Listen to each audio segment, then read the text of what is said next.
Hi again. Another in the series on the South African operations.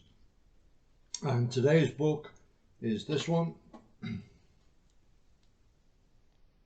on South Africa's Secret Service and undercover agent story by Riaan Labuschagne.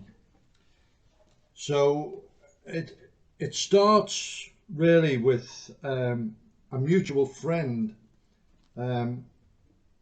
invites Riaan to a social event which turns out to be held at the farm, which is the training establishment for the South African Secret Service.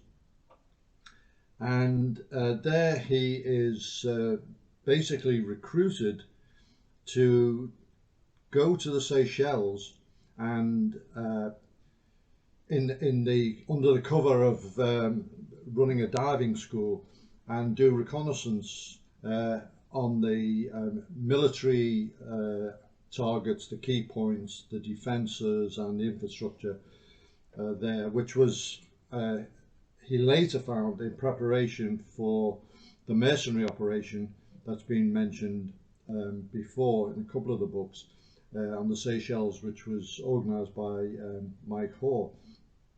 Now, the official South African government involvement in that operation at the time was denied, but the National Intelligence Service had a man inside the mercenary group providing them with logistics, but also the long-term reconnaissance that was carried out was also an indicator of that. So there's no doubt that they were involved in what turned out to be an abortive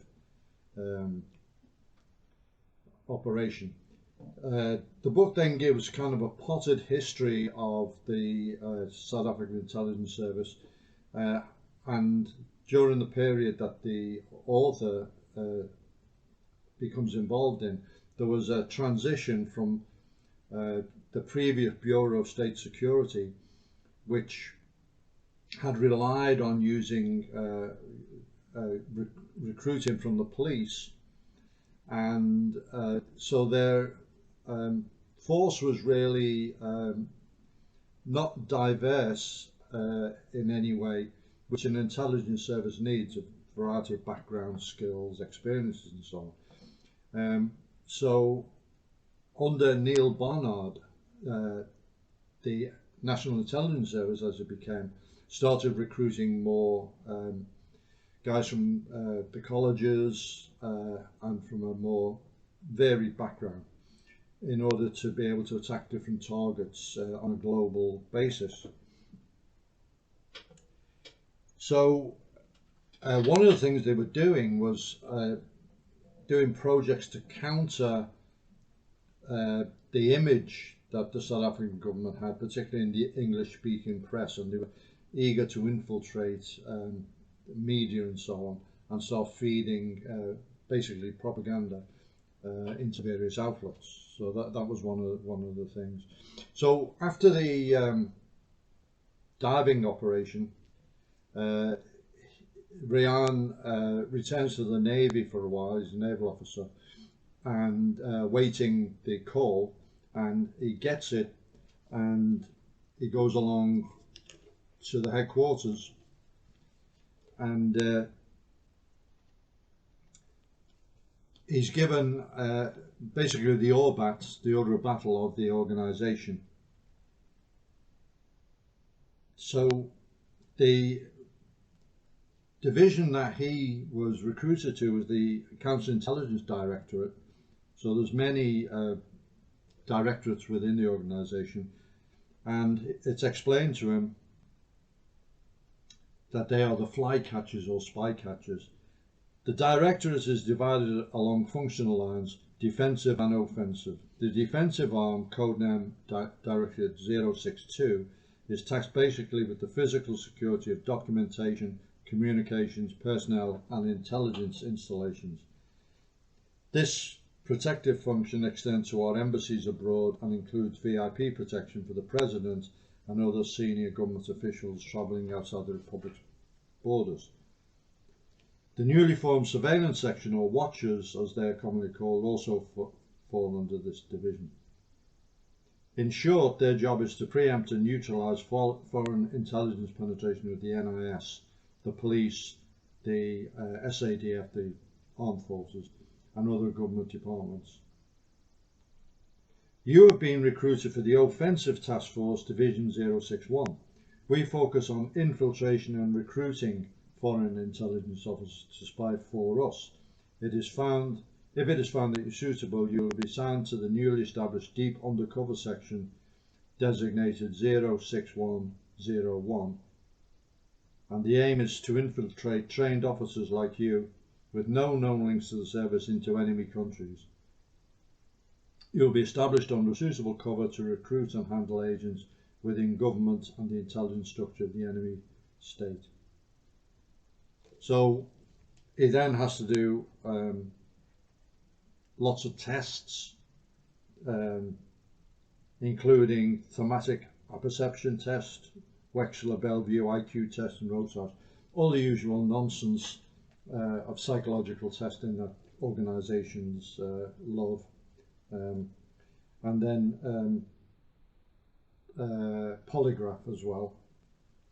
So from then he goes into training. So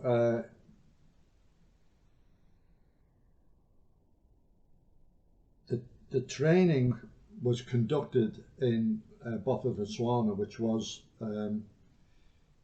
one of the notional homelands that the apartheid government set up, where the African population were supposed to originate, and so their voting rights were back in these places like Transkei, Ciskei, Both, etc., rather than in the Republic.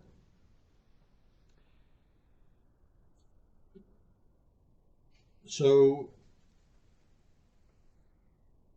they have a surveillance unit which works alongside them, and they are able to they were being trained at the same time at the same place, and they were a resource available to the counterintelligence people, but they still had to, the counterintelligence guys had to maintain their cover. So the introduction to the course, in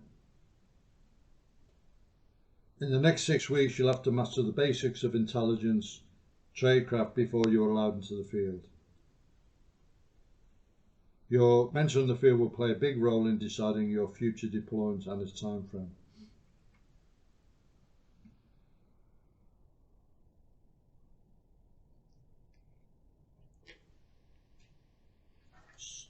So it goes through all the usual training procedures, compiling cover, setting up a cover, how to write reports, how to analyse, all the sources, etc. The enemy order of battle, the enemy intelligence services, the Soviets and so on. And it's fairly well known that South Africa was regarded as a hard target by the Wales intelligence services. Operating in Moscow, the state security apparatus was pretty efficient, and so was that in South Africa. So they did some of the things pretty well. You might say they were a rather paranoid government, and these do tend to have very, very good security apparatus. He goes on to talk about Directorate K, which was the Covert Directorate, K in the Afrikaans letter for Covert, and it was separate from the main part of NIS, and it was run by a chap called Mike Kuhn, and basically they were kind of a group within a group whose job was to achieve the aims of the National Intelligence Services by more devious means, obviously covert means. But, I mean, the whole thing's covert, but this was using more clandestine and more hardline espionage. Mike Coon had started in BOSS, the old service, and the guys who went into K were removed from the personnel roles of NIS and were held in a separate set. They also had access to guys from Special Forces who they could use for any kind of hard skills that might be required on a target. So they operated all over the world basically, or in any areas of interest to South Africa, and particularly of interest to us was what they were doing in London. They had a setup in London, a safe house or operational headquarters, which they operate against the ANC in London, and they also operated in the United States, and they actually ran an agent who was fairly close to Margaret Thatcher.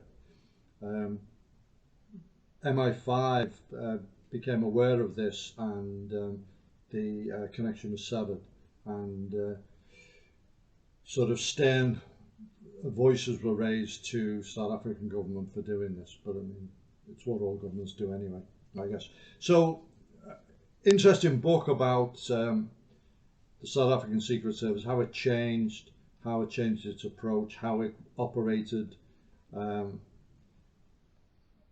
particularly a lot of the book is domestically within South Africa against targets who were sympathetic to the ANC, and then later on when the ANC became more legitimised inside South Africa, more direct targets, sabotage against them, undermining their activities and so on. So for anyone interested in that period of South Africa's history, it's a fairly unique insight. I don't think anyone else has written a book on this particular subject. So from that point of view, it's very well worth reading.